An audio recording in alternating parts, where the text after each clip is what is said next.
All right, everybody, and welcome to the Adam Messer Show. I'm your host, Adam Messer, and this is WRUU-LP Savannah, Georgia, 107.5 FM, WRUU.org.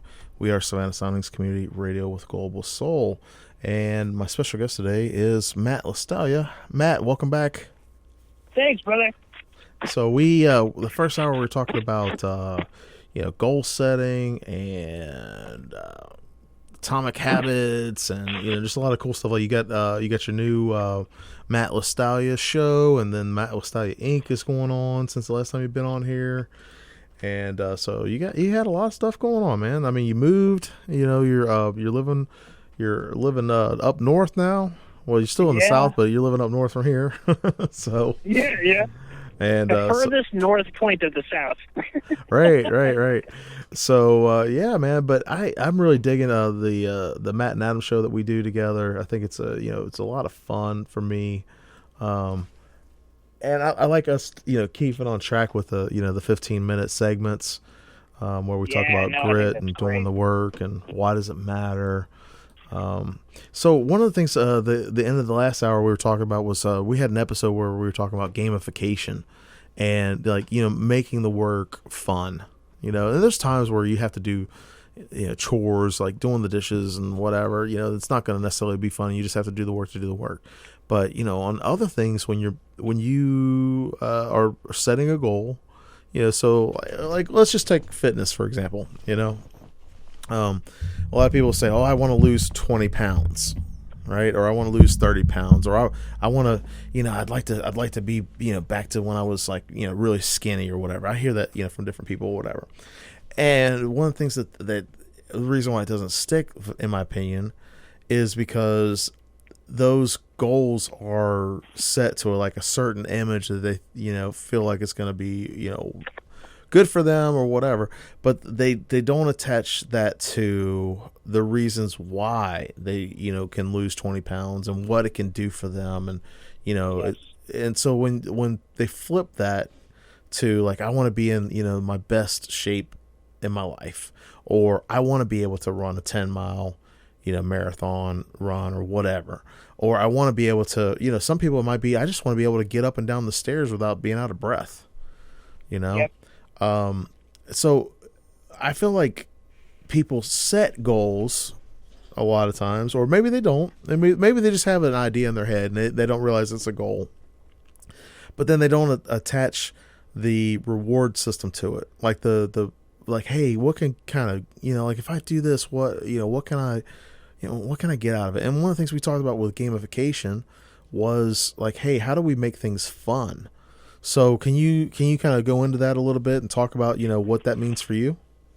Yeah, absolutely. I think you touched on something that was really important, real quick before we dive into it, is just that people have these vague ideas in their mind about how they see themselves, but really, like what we're talking about, how they kind of see their future. Now, there's a reason why employers will ask the question in interviews, where do you see yourself in 5 years? Because they'll know if you're coming up with an answer on the spot, or if you've actually spent some time in introspection thinking about what it is that you want. Because on the face of it, it seems like it's a really basic question.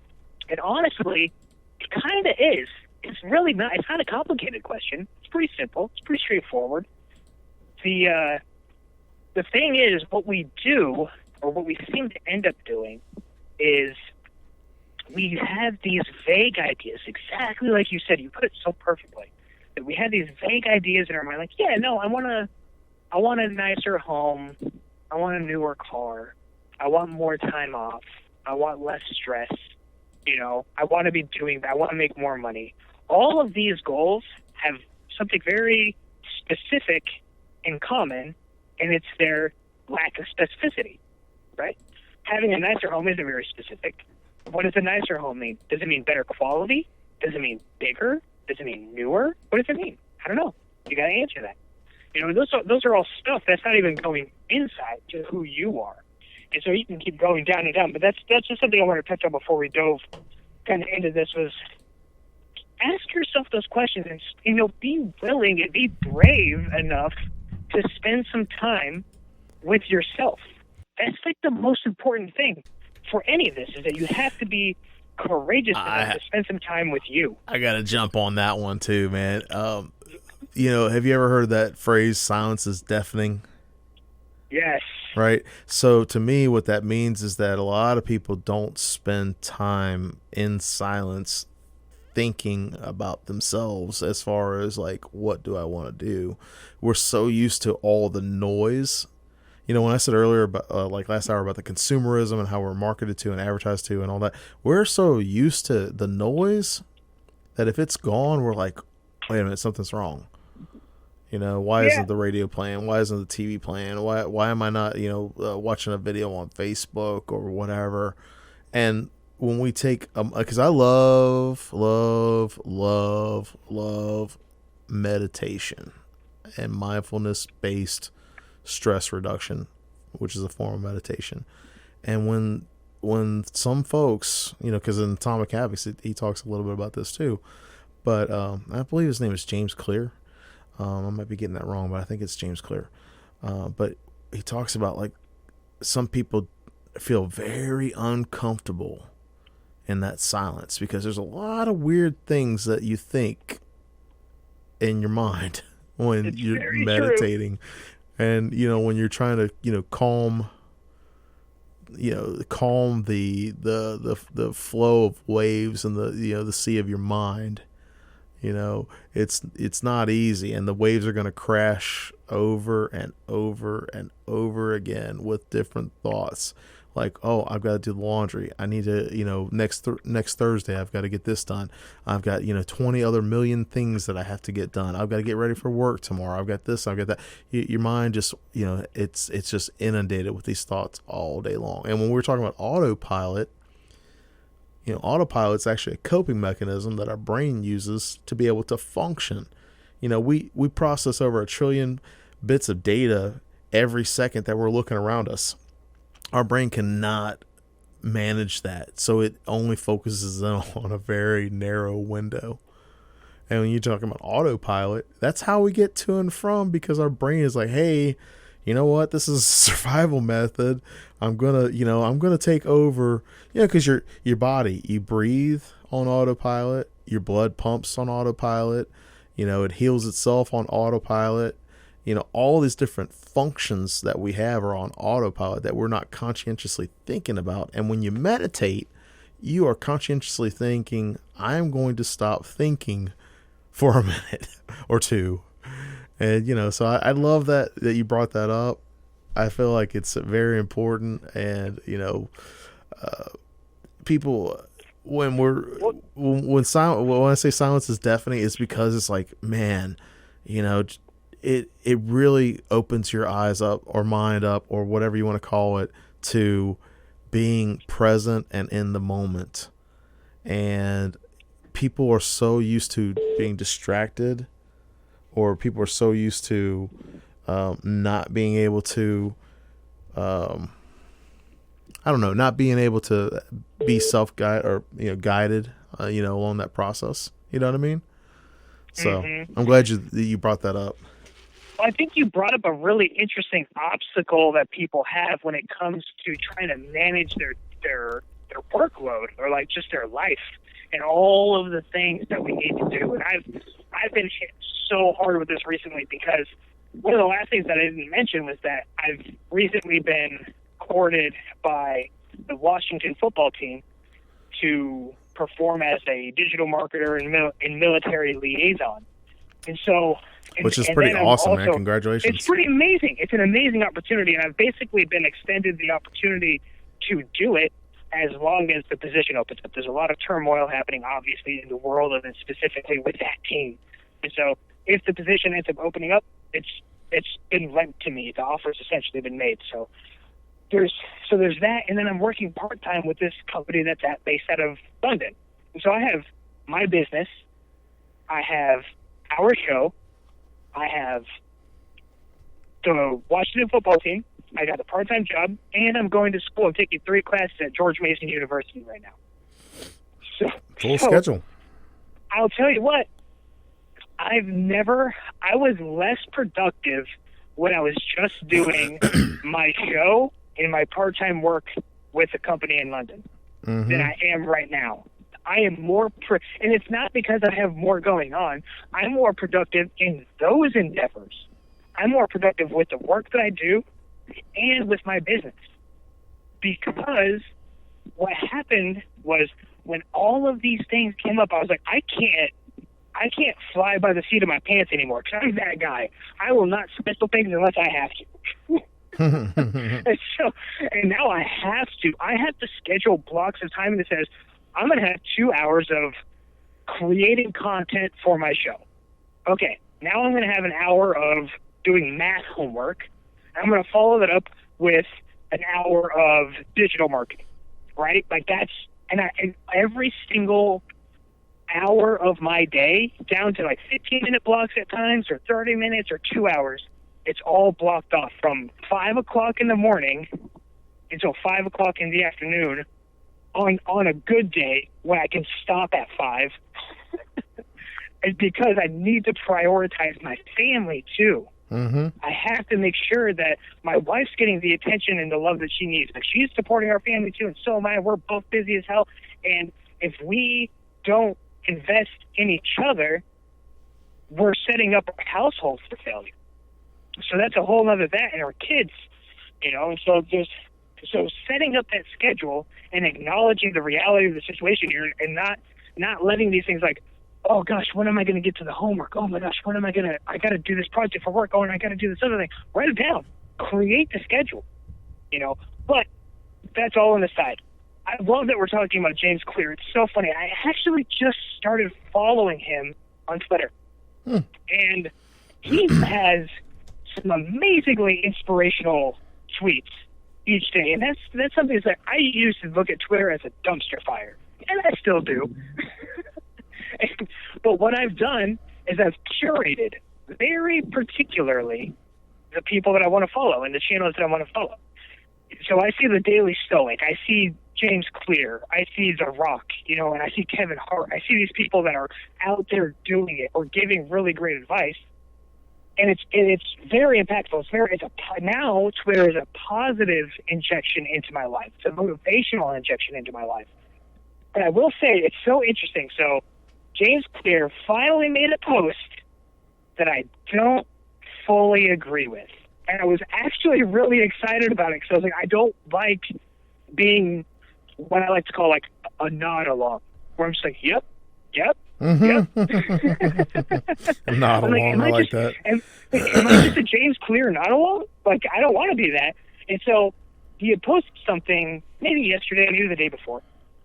And it was like, don't run away from your past, run towards the future. Something to that effect. And I thought that's great. I think it's an absolutely great sentiment, but I think that he is half wrong. And this goes directly into what we're talking about. You're trying to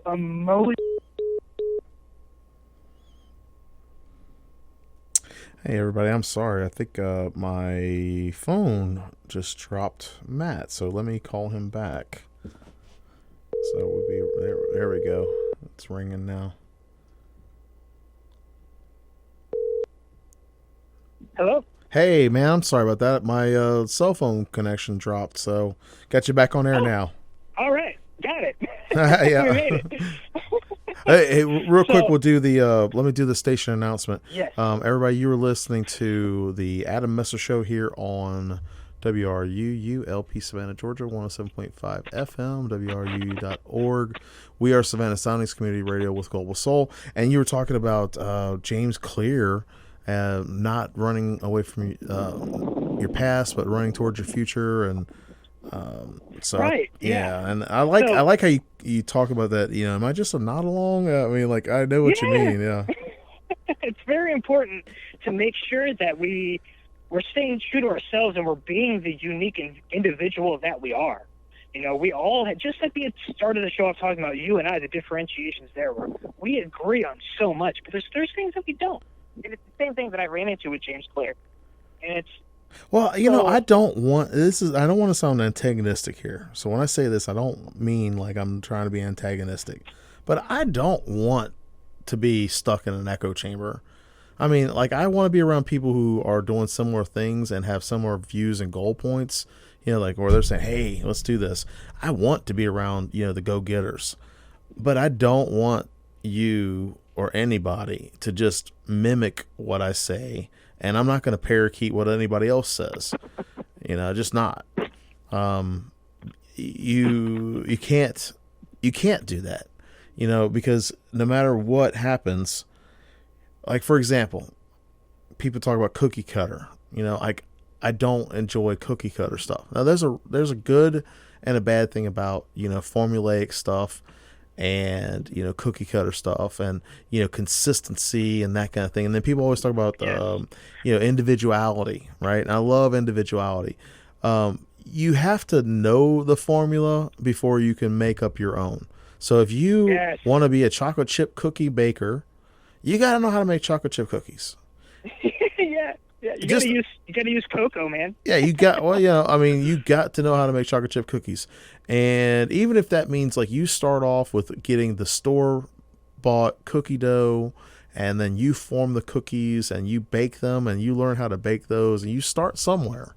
And then you kind of branch out. You're like, well, I'm going to try to make this ready mix, recipe. So the ingredients Yep. are there and you just add water. But you take these steps and you have to learn, that. Or you might be hardcore and be like, oh, you know what? I'm going to grind the wheat and make the flour myself.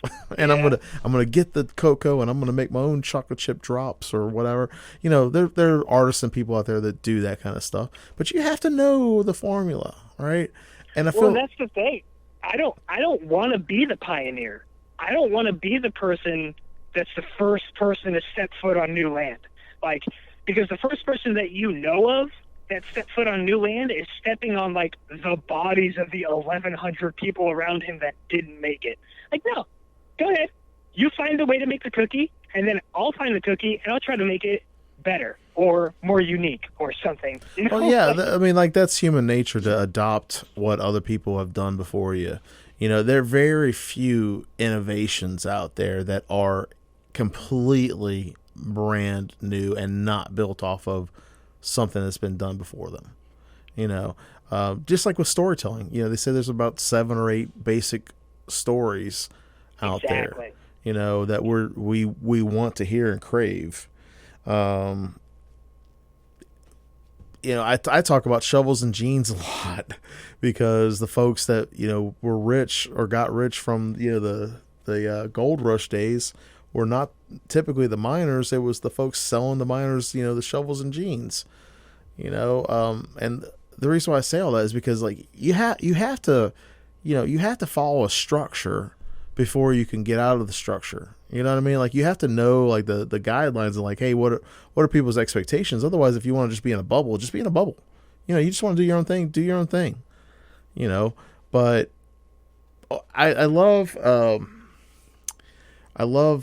my gosh, the economist. Oh my gosh, I'm trying to think of what his name. Man, oh my gosh, I could see his face, and I used to love listening to him. I think it's Milton. Oh my Friedman. God. Yes, Friedman. He was talking about a pencil, right? And he was talking about like just a regular pencil that you would get, even if it's made in the USA, right? To think about all of the different products that went into making the pencil, the graphite for the lead or whatever, the rubber for the eraser, the brass that is used for the eraser holder, the yellow paint that is used to paint the pencil the yellow color, the all these different things, the gold ink that they use to emboss the branding on that. Those are not made all in the same factory. They're made in different places. The rubber might come from Africa, the graphite might come from Asia or something like that. And to think about all those different factors that go into it. Hey Bill, how you doing, man? Good afternoon. Hey, Bill Cooper just walked in the house, y'all. But I love the fact that, all those different factors have to go into just making a simple pencil. Oh, thank you, sir. You're a swell guy, Bill Cooper. Right. And, that's one of the things I love about, like, what we're talking about, Matt, is that, you have you have all these different factors that go into, doing things. And it's like, if you don't have to necessarily drill down a million layers deep, but you do have to drill down enough to say, hey, how am I going to get from point A to point B? If I'm not at point B and I want to be at point B, how do I get there from point A? You know what I mean?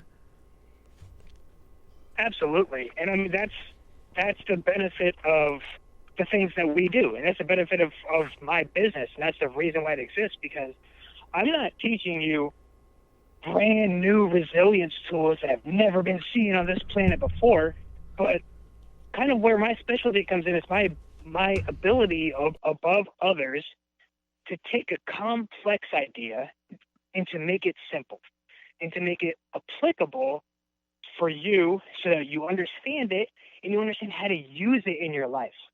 And so that's business, that's information business across the board, no matter what type of information you're getting. It's you have the experience, help people, share how to get from step A to step B. And it can be lucrative for you, and it's absolutely lucrative for the person that you're helping get there, because you're helping them fast track to not have to go through the same hurdles and obstacles that you had to go through. One of the things I like about that, Matt, is, and I do the same kind of thing, but I don't do it like you do it. But helping people with things, and being a consultant, like in the sense of people asking me, like, hey, how do you do these things or whatever, and I'd offer them that. And I've helped small businesses and things like that, and small business owners. One of the things I love about being able to do that with folks is to find out what it is that they need. And that's one of the things I feel like you do a really good job at when you're working on those things. It's like, you really kind of dig down and say, hey, what is it that you're trying to do? Where are you at now? And what are your expectations? And then what's the level of work you're willing to put in? I mean, like, if you had your druthers and you had, all the money in the world, and you say, hey, I could just buy this XYZ and plug it in, that's great. But most of the people that are out there, they're not going to be in that situation where they can just, like, you can't buy fitness. I don't care how many trainers you hire. Yeah. You cannot buy fitness. You have to do the work, right? So I do enjoy that aspect, and I do enjoy that, you drill down with that. And going back to my favorite questions to ask, just real quick, is what isn't happening that you want to have happen? Mm-hmm. And I think that's a beautiful place to start, because anybody that's having a conversation with me is there for a reason. And so things could be going pretty well in their life, but they understand that there's room for more. There's room for improvement. Oh, yeah. There's always room for improvement. Yeah. And so there could be something wrong, and we could be trying to work on something that's wrong. And so this kind of goes back into the conversation we're having with this tweet from James Clear. Mm-hmm. I think that it's important to emotionally tie yourself to both ends of this. So you're not just looking at that. So if we just stay on the physical fitness bent, I like to use that because that's a huge goal that gets sold to people every year over and over again. It's great.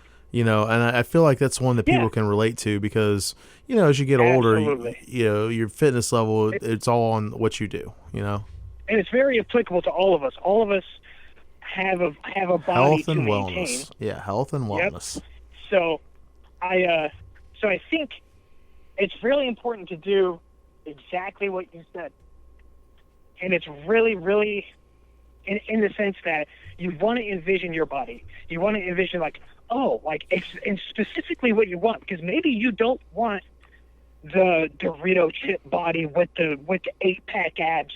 You know what I mean? Mm-hmm. And maybe that's not maybe it is. When you said Dorito chip, you meant the V shape. I was like, what is he talking about? Like the triangle, the V shape. Yeah, exactly.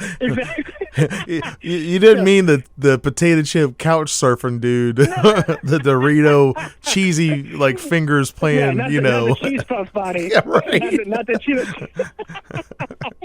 so so so if that's your goal, I mean, it's just you got to be specific. Like I want to be functionally fit, so I don't really care what I look like. Just like you said, as long as I can go up and down the stairs and I'm not wheezing, and my cholesterol's in order and blood pressure's good. That's the kind of fitness that I'm going for. Awesome. That's great. You know, you're being specific. And so, like, and you're looking at what you want. You're envisioning yourself in the future in the manner that you want to be. And you're emotionally tying yourself to that, right? And that's exactly what James Clear said. That's exactly what you said. And I think that that's crucial. It's absolutely crucial to do that. But another thing, another critical aspect is to have something that's pushing you, right? So for me, I look at that body, I look at that version of myself, and I say, that's pulling me. I'm being pulled towards that. Now, I want something pushing me, too, because if I can have something pulling me and pushing me, and it's all working the same way, I'm going to be doubly successful. So if I am running away from high cholesterol, high blood pressure, to dad bod, you know, from obesity, then I have that in my mind. I'm like, I don't want to be that person. And then there's another beautiful thing in Atomic Habits, and this is really, I think he took it from this smoking cessation book, and I don't remember the name of it, but the idea was it's really, really important how you frame yourself, how you refer to yourself. So like if you're trying to quit smoking and you're out and about, you're at work and people are going out for a cigarette break as you're walking up and they're like, hey man, you want a cigarette? And you say, no, I'm trying to quit. Or you say, no, thanks, I don't smoke. Those are two very different interpretations of the self, of who you are. So it's powerful when you say, I am the type of person that shows up. I'm the type of person that goes to the gym. I'm the type of person that eats well. And so that goes back again to those kind of guiding principles, those guideposts. So when you're at a restaurant with friends and you've been like in the vacuum of your home where you're like under the most control possible, you're controlling what groceries are coming in, you're controlling how you're cooking your food. That's the best and easiest way to make those changes. When you go out with your friends and you're going out and you're eating dinner, that's when things start to get difficult because you see the things that other people are ordering. You feel judgment for ordering the things that you're ordering.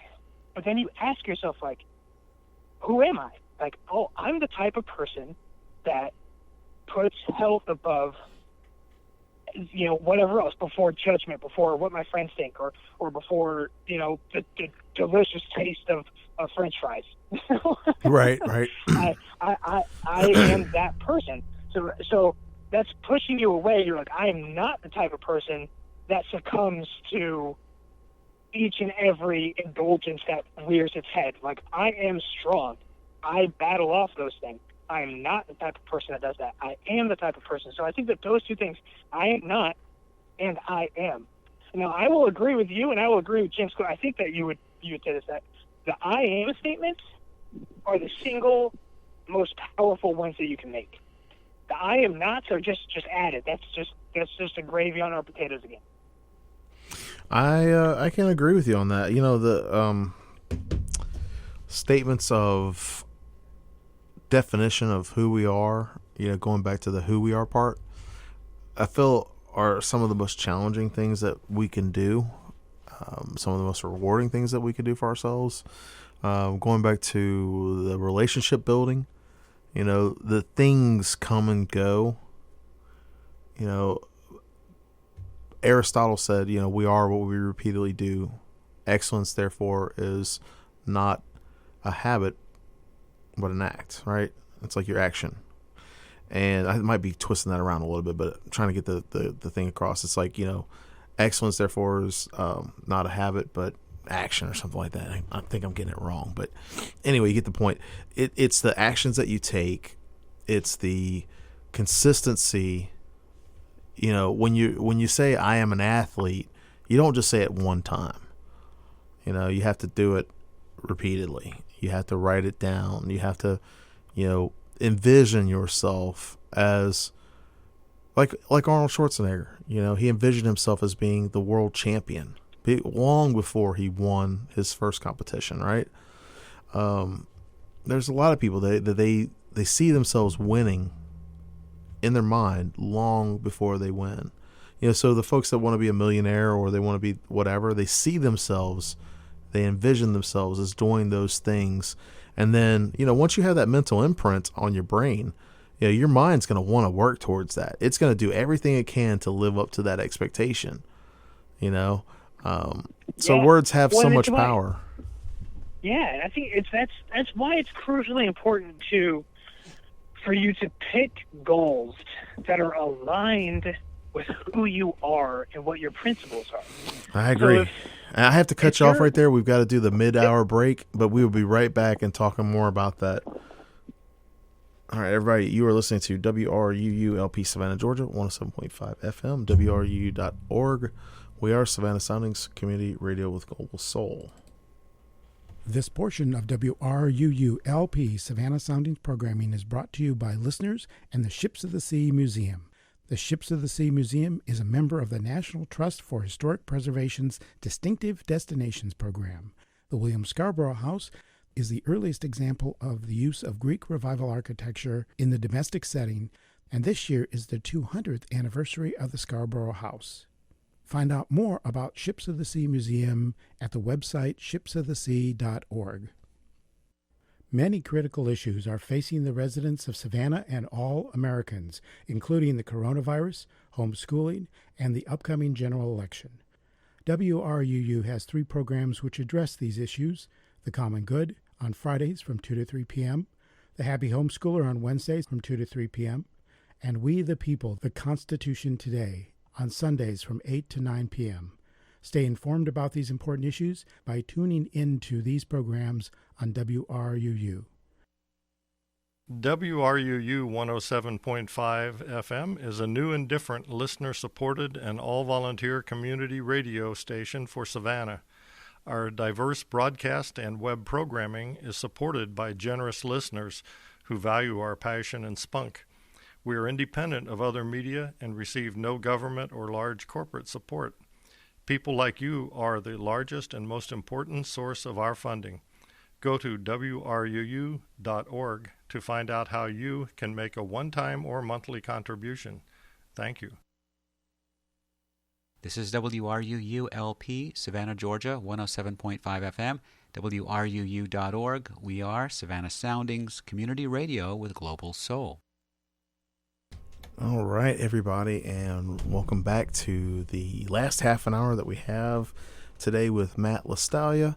And we've been kind of digging deep on, some really interesting topics. I find them interesting because self-development, you could talk about, like, say it's psychology or, the human condition or however you want to call it, So I feel like it's a great topic. I feel like it's pertinent to all of us because there are some folks that they don't ever really do any self-reflection.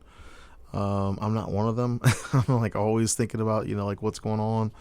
And I wish, that's one of the reasons why I like meditation because that's a good time where I can just turn it off. So, hey, Matt, I want to do something this is something kind of incorporated into the show is I wanted to ask you, do you want to do any shout outs to anybody out there that might be listening? Oh, I mean, first and foremost has got to be my wife. She has been the rock. Yasmin is my rock. There's a reason why I have the ability to take school on, take a part-time job, take an unpaid volunteer position to launch my business all at the same time while we have, child in tow, and it's because of her. It's because she's got my back no matter what. And that's awesome. And I have an incredible network of people in my life, and even though they're spread across the world and most of them are not physically located near me, they've got my back, and they come to check in, and I call them and check in, and I got people like my roots come from Nebraska, and so that's where my mom and dad are. I am blessed to have been raised in a household where we were never concerned about whether or not there was going to be food on the table. We didn't have a lot, but we didn't have a little, if that makes sense. Mm-hmm. And so they really made hard decisions that had them live a little bit less than life so that we could have the best education that they could possibly afford and then some. And I'm just, and I have a brother and two sisters. They're absolutely incredible human beings, Pat, Andrea, and Ashley. Just, I love them. I live an amazingly blessed life. And so it's really easy for me to practice gratitude. I love doing the shout outs. I want to give a shout out to my mom, who is a big supporter of the show. Also to Darlene and Terry Dremel. Miss Harriet, who they're huge supporters of the show, great friends of ours, and I got a message from Jason Usry, who said he was listening in and it sounded really good. So I'm my man. Yeah, last week you and Jason are my favorite human beings in awesome, Savannah, man. without question. I love you guys. I'll tell you what, man, you too, man. Last week we had Jason on, right, and so this week Matt's gonna be on, and then next week it's gonna be the dynamic trio. Jason, Matt, and I are all going to be on. We're going to be, it's kind of interesting because Jason and I, we talked a lot about filmmaking and we talked a lot about podcasting.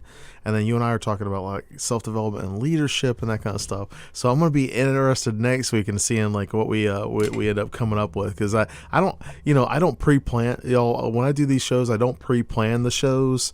Other than when I talk to the guests, I'm like, hey, we're going to talk about, what you've got going on. I don't have any preloaded questions. I like to do a casual conversation style, and I like to see where it goes because, there is a point to having pre registered questions and stuff like that. And I know some people out there they only like to do that kind of thing because they've been bamboozled before or they had like little gotcha moments or whatever. But I love the organic flow of the conversations. So do I, man. Yeah, it's so much to me. It's so much more fun, and and it's not scripted. None of this stuff is scripted. When it comes out, it's like, this is, we might have touched on a topic before, but what we're saying today or talking about today is like not a rehash or not just a repeat of what we talked about before, you actually get to see the growth from our perspective on things from the last time we talked. If we hit any type of overlap, I guess would be a good way to call it, is like, okay, like they do evolve. And that's the thing that I appreciate about you and people like you, is that you're not stuck in the mud when it comes to most ideas. Like if there's new information and there's something out there that I didn't know about that's going to change the way that I think, I'm not going to avoid it. I'm going to embrace it. Yeah. I want that. I want the knowledge. And there's an interesting kind of chart, I guess, if you would see it like, as your knowledge about a particular topic goes up, in the very beginning, like your confidence and your passion about what you know is going up right alongside of it, like they're directly correlated.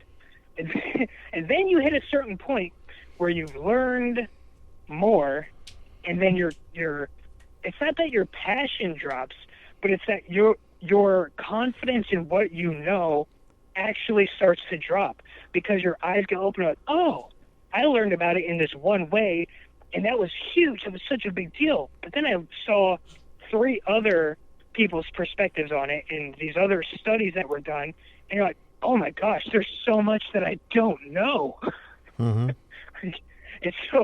It's an interesting situation that we find ourselves in, but it's something that I've always appreciated about you, is that you're willing to take in new information, process it, and then move forward with it. Yeah, thank you. Yeah, I am definitely a lifelong learner, and one of the things I enjoy about doing that and trying new things out or whatever is the learning aspect, right? And being able to move forward and take the action. Because I'm a big person on, the doing, the action. And because there are a lot of talkers, there are a lot of dreamers, and there's nothing wrong with that, but they're not the doers. And typically, like my friend Bobby Nash, he made a post the other day. He said, if he had a nickel for every time somebody said, "I'm going to write a book," he would be rich, right? And like I'll give an example. One thing that I was kind of really impressed talking with you, Matt, is like these the last year and a half or so that we talk. I throw different things out there to you that I feel like can help you enhance what you're doing. For example, the AdamMessershow.com. I just got that URL like, I don't know, maybe a month ago. I'd never thought about getting it. I've been calling it the Adam Messer Show for a while now, and then I just like, what? Let me pick it up. Why not? Because I'm used to picking up my own URLs for different things, but why not? And I threw that idea out there to you. I was like, hey, like we were talking about like Lostaglia Inc. and and then you got MattLostagliaInc.com. So I can appreciate when like it's not wasted effort for me. Because there's only so much time in the day, and I'm not saying that I don't love everybody. I do, but it's very nice for me when I see that, hey, I'm putting something out there I feel like can help you. I'm not trying to tell you what to do, but the fact that you're able to implement different things, and it is benefiting you, it's helping you. I really think that's great because it shows me it's like, well, hey, what I'm doing is making a difference. With somebody, It's helping them, and that's my goal. I like to help other people. I like, the fact that, if I can share something that I've learned, but I never try to go into a situation where I feel like, okay, I'm the content matter expert. Even if I am the most knowledgeable person in the room, I don't go in it from that perspective. I go from the perspective of what can I learn? How can I learn something new from it? And well, the interesting thing about that is if you're trying to lead, say you're giving like a webinar or you're teaching a class, like because I ran into this exact thing, and it's really pertinent. I was in the toughest classrooms trying to facilitate resilience because I'm like, you think about who would be the most difficult people to relay this information to: soldiers, police officers, people that are with like the hardest stuff day in and day out, that don't have time for woo-woo fluffy BS, but can probably benefit more radically than most people because of the high levels of stress that they're constantly put under, right? So it's having to go into those, it was really humbling because you go in and you're trained and you got this experience. And if you go in, and I have seen other facilitators where they go in thinking that, like, yeah, I'm than everyone else, and they think of themselves in a teacher or an instructor position rather than a facilitator of information, right. They're really setting themselves up for failure or for a really, really hard time because people are going to be challenging them. They're going to be looking to poke holes. And I'm not saying that doesn't happen to facilitators. It absolutely does. But there's a mental shift in your own mind that happens. When you go in, you're like, I'm going to facilitate this information. You're not going in there thinking, I'm going to lay down some knowledge on these guys, and then they're going to pick it up. Yep. Hold that thought. Hold that thought. We got to do the station break. Everybody, you're listening to WRU LP Savannah, Georgia, 107.5 FM, WRU.org. We are Savannah Soundings Community Radio with Global Soul. And here's Sebastian Messer with some live music.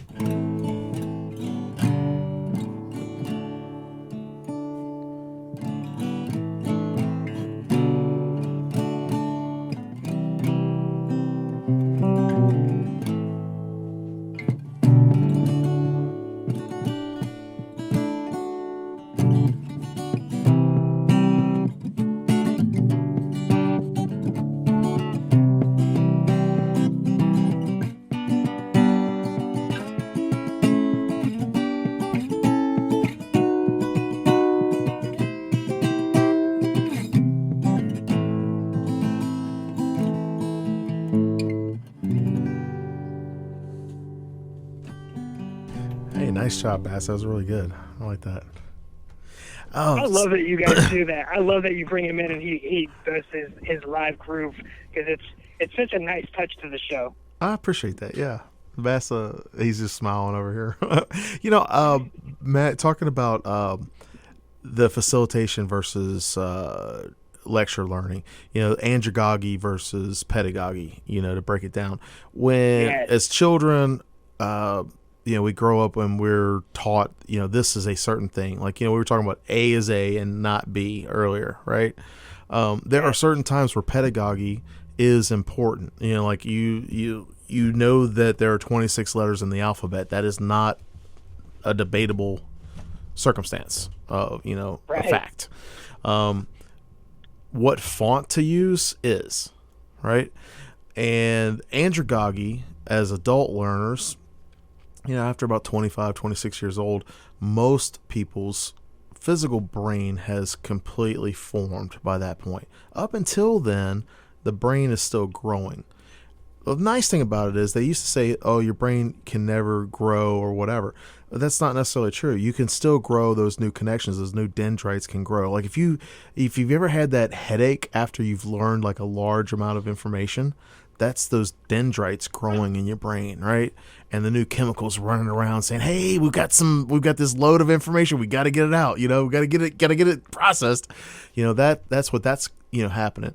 And when you're facilitating, when you're talking about facilitation, it's like saying, hey, you know what? I'm thirsty. Good. You're thirsty. What should you do about it? Well, I should probably go get a drink. Good. You should probably go get a drink. Where should I get a drink from? That's a great question. Where should you get a drink from? Well, there's a water fountain over there. Good. There's a water fountain over there. I think I'm going to go get a drink from that water fountain. Good.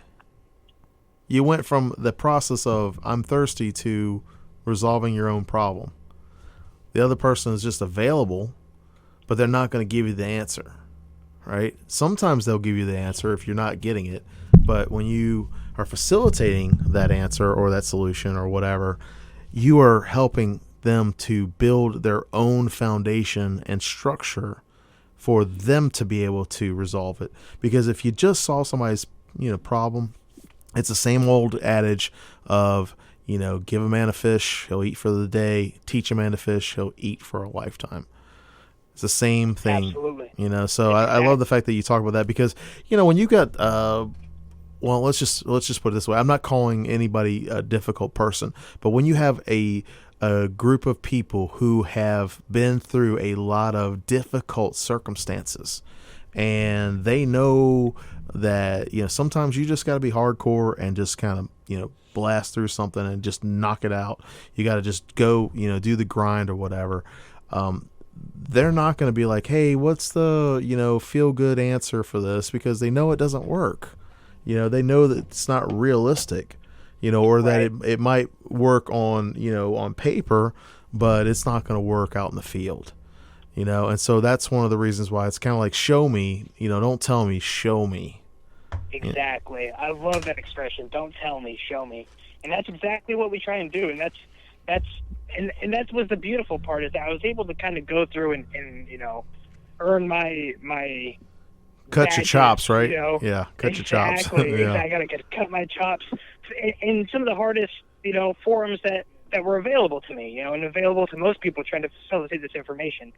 And it's boded well for me. And so I've been able to take that same kind of information, but I've been able to restructure and reform it and transform it into something that's applicable to not just soldiers and not just, military investigators, but to everyone, to anybody that's looking for that level of improvement, that Yeah. through self-discovery. I think that you hit on that. That's so important. When you're able to lead someone to a new understanding through their own self-discovery, you're just kind of like illuminating a pathway, and you're not telling them that this is where you need to go. Like, hey, this is an option. Like, what did you think about when this happened?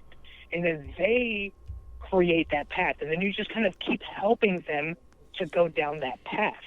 And they're the ones walking it, though. And because they're walking it, like, that's when you're dealing with the toughest of information and the toughest of mental transformations, it's not going to stick. You're not going to have a real transformation unless it happens from within that person. And so then you have to question yourself, and what is really your mission as a facilitator, as an expert? Are you trying to show them that you're an expert, or are you trying to create change? Are you trying to create that transformation for them? And that's why Matt Lostaglia Inc. exists, because I'm trying to create that transformation in individuals' lives. I think that's a great aspiration, Matt. I feel like you're going to have success with it because of, the passion that you have, and also the level of action that you're taking. One of the things I like about what you're doing is that you're putting in the work. You're putting in the work. I was looking at your website; it looks really nice. I feel like it's a great start, and I know what'll happen is, like, you'll keep improving on it, and you'll keep working on it, and then the next time I go back, it'll be like, oh, hey, check this out. We've got this in there. Like, I already put my email in for your email subscription just to see, hey, let's check this out. So I felt like that's a good way to share that with other people. It's like, hey, you know what? We're all working through these things. We're all trying to, get from point A to point B. I don't care if you're a billionaire and you're, the CEO of the biggest company in the world. You're still working on things. Nobody's perfect, and people are all, they have goals, and something I want to. I know we've got like 3 minutes left here, but something I want to kind of finish on. And I'd love to talk about this on the Matt and Adam show, is you are paid for the level of problems you can solve for other people, right? So people are willing to pay you for the level of problems that you can solve. And so, like, with your coaching or your training, facilitation, or whatever that you're doing, however you want to call it, your outcome from that is going to be based on the level of service that you provide for your clients and what it does for them. Not just, hey, I'm going to show you how to be grateful.